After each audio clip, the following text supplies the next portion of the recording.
តោះបងប្អូនឥឡូវខ្ញុំនាំបងប្អូនទៅមើលទេសភាពមាត់ទន្លេភ្នំនាងកង្រីមាត់ទន្លេខេត្តកំពង់ឆ្នាំង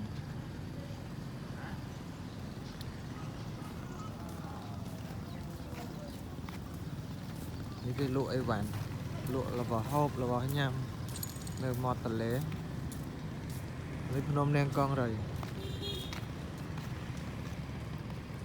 ហើយនេះកន្លែងដែលគេធ្លាប់តែអាសាមកថតរូបមកថតរូបវាមានសួនច្បារបន្តិចទៅសម្រាប់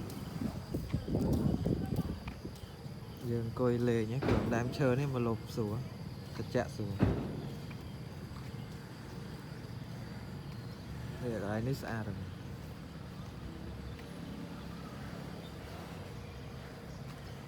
ខ្ញុំស្រឡាញ់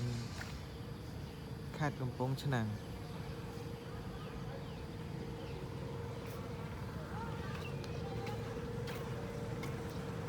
មិនខ្ញុំទៅដល់មិនទូកអត់តន់មកឥឡូវឈប់មកអង្គុយលេងថតរូបនេះសិនឥឡូវដល់មកល្មមតែចាំរៀងយូរដែរតើ